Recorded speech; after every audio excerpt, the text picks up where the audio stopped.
이 시간에는 누가복음 24장 49절부터 53절의 말씀을 소명이라는 제목으로 나누겠습니다. 49절입니다. 볼지어다 내가 내 아버지께서 약속하신 것을 너희에게 보내리니 너희는 위로부터 능력으로 입혀질 때까지 이 성에 머물라 하시니라. 볼지어다 라는 말은 보다 라는 동사에서 나온 감탄사입니다. 확실하게 이루어질 사실을 강조합니다. 너희가 지켜보면 반드시 목격하고 깨닫게 될 것이다 라는 뜻입니다.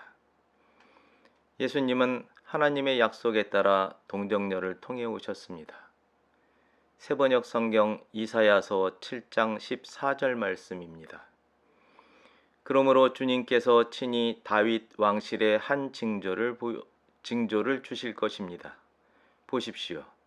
처녀가 잉태하여 아들을 낳을 것이며 그가 그의 이름을 임마누엘이라고 할 것입니다. 성령님 역시 하나님의 약속에 따라 오시되 예수님의 희생으로 말미암아 오실 겁니다. 하나님의 약속입니다. 세번역 성경으로 보겠습니다. 에스겔서 36장 27절입니다. 너희 속에 내 영을 두어 너희가 나의 모든 율례대로 행동하게 하겠다. 그러면 너희가 내 모든 규례를 지키고 실천할 것이다. 요엘서 2장 28절입니다. 그런 다음에 내가 모든 사람에게 나의 영을 부어주겠다. 너희의 아들 딸은 예언을 하고 노인들은 꿈을 꾸고 젊은이들은 환상을 볼 것이다. 성령님이 오셔야 하는 이유는 예수님 역시 성령님의 힘입어 공생애를 치르셨기 때문입니다. 하나님의 일은 성령님 없이 이루어지지 않습니다. 하나님이 뜻을 세우시고 예수님이 그 일을 말씀으로 계획하시고 성령님이 능력으로 행하십니다. 예수님이 세례 요한의 물세례를 받을 때 하늘로부터 하나님이 성령으로 세례를 베푸셨습니다. 세번역 성경 누가복음 3장 21절과 22절 말씀입니다. 예수께서도 세례를 받으시고 기도하시는데 하늘이 열리고 성령이 비둘기 같은 형태로 예수 위에 내려오셨다. 그리고 하늘에서 이런 소리가 울려왔다. 너는 내 사랑하는 아들이요 나는 너를 좋아한다. 이제 제자들에게 예수님이 보내시는 성령 세례를 받으리라는 언약을 예수님이 주시고 있는 겁니다. 마지막에 들려온 하나님의 말씀이 우리 각자에게도 이루어졌음을 주님의 이름으로 축복합니다. 너는 내 사랑하는 아들이요 나는 너를 좋아한다. 본문은 성령님을 능력이라고 말씀합니다. 성령님은 전도와 선교와 그리고 모든 하나님 사역의 원천입니다. 예수님은 제자들이 그 능력을 틀림없이 입게 되리라고 말씀합니다. 그러면서 예수님은 성령님을 입게 될 때까지 반드시 예루살렘에 머무르라고 명령하십니다. 여기서 입혀질이라고 번역된 헬라어 단어는 옷 속으로 들어가다, 옷 속에 스며들다라는 어원을 가지고 있습니다. 또한 원문에는 수동형이 아닌 능동형으로 표현되어 있습니다. 다시 말해서 위로부터 오는 능력을 입을 때까지라고 번역하는 게 원문에 더 가깝습니다. 이는 자신이 선택하는 겁니다. 능력을 입은 육체는 온전히 성령님께 맡겨집니다. 성령이냐 육체냐 하는 선택이 우리의 의지에 달려있다는 사실을 잊지 말라고 주님의 이름으로 당부합니다. 구약의 언약을 보면 성령님은 우리 안에 먼저 들어오시고 예수님의 일을 위해 또한 위에서 부어지실 겁니다. 안도 바깥도 모두 성령님이라면 우리가 성령에 잠기게 됩니다. 안, 곧 마음에 충만한 하나님의 뜻이 바깥, 곧 삶으로 나타나는 것이지요. 그 뜻을 하늘에서 이루신 같이 땅에서도 이루어 주십시오. 예수님이 일러주신 기도가 이루어집니다.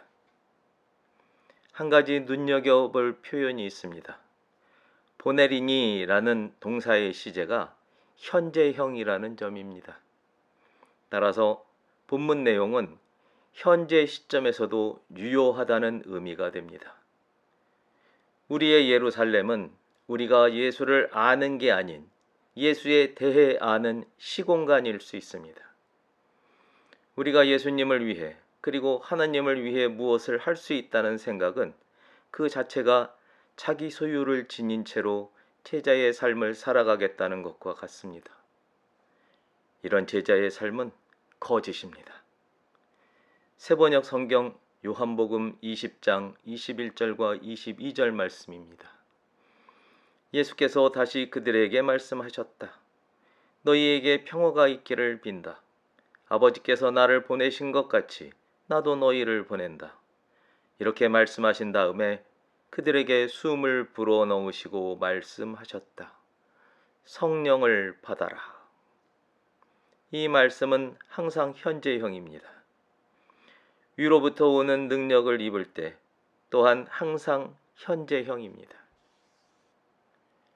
안과 밖이 모두 성령님으로 충만해져서 자기 소유가 하나도 남지 않게 될 뿐더러 그렇게 해서 비로소 하나님을 그리고 예수님을 알기까지는 우리는 아직 각자의 예루살렘에 머물러야 합니다. 이 교훈을 마음에 새기는 여러분과 제가 되기를 주님의 이름으로 당부합니다. 50절과 51절입니다. 예수께서 그들을 데리고 베다니 앞까지 나가사 손을 들어 그들에게 축복하시더니 축복을 하실 때에 그들을 떠나 하늘로 올려지시니.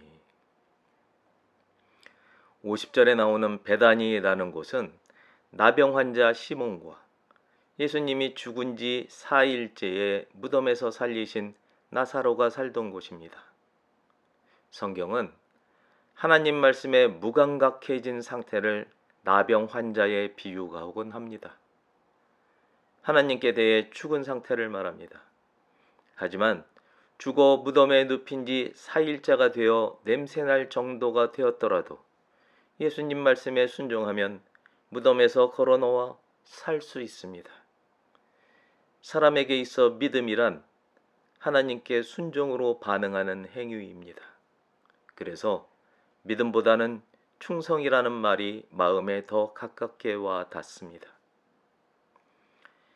예수님이 예루살렘에서 제자들을 데리고 베다니 앞까지 나가 거기서 떠나시는 광경은 모세가 이스라엘을 가나안 가까이에까지 이끌고는 거기서 하나님께로 떠나가는 광경과 병행을 이룹니다. 모세는 동에서 서로 그리고 광야에서 가나안 방향으로 이스라엘을 이끌었습니다.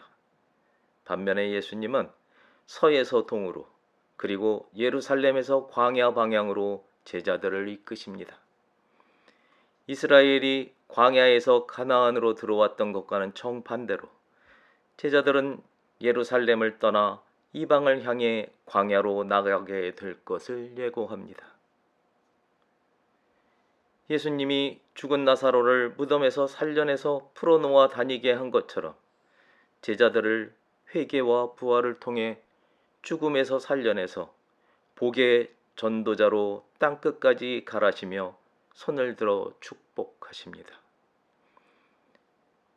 인류의 조상이 손을 들어 처음 한 일은 선악을 알게 하는 나무의 과일을 따먹고 죄를 지은 일입니다.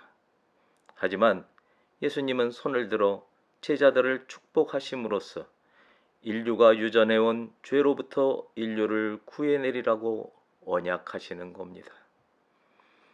율법으로는 손을 들어 죄인을 치셨으나 복음으로는 손을 들어 구원을 베푸십니다. 할렐루야. 연후에 예수님은 제자들을 떠나 하늘로 올려지십니다. 여기서 주의할 것은 올려지셨다는 수동형 표현입니다. 예수님은 독단의 행위가 아닌 삼위 하나님의 공동 작품입니다. 하나님은 뜻을 세우시고 예수님은 계획과 성령님의 능력을 조화해 모든 일을 이루십니다.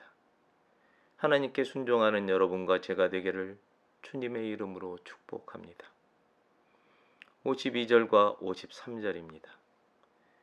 그들이 그에게 경배하고 큰 기쁨으로 예루살렘에 돌아가 늘 성전에서 하나님을 찬송하니라. 예수님이 하늘로 올려지는 광경에 제자들이 압도됩니다. 자연스레 무릎을 꿇고 절합니다. 예수님 명령에 순종해 예루살렘으로 돌아갑니다. 위로부터 성령님이 임하실 때까지 언제나 성전에 모여 하나님의 구원의 은혜를 찬양합니다. 존귀한 하나님의 친구 여러분, 하나님은 전능하신 창조주이십니다. 하나님은 우리의 도움이 필요하지 않으십니다. 더더군다나 우리의 소유를 도구 삼아 하나님을 위해 무엇인가를 하겠다는 행위 역시 두말할 여지 없이 하나님께 필요하지 않습니다.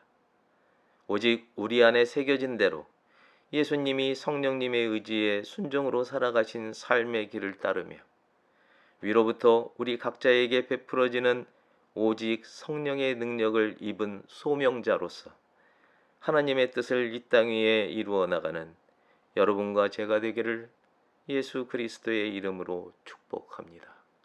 기도하겠습니다.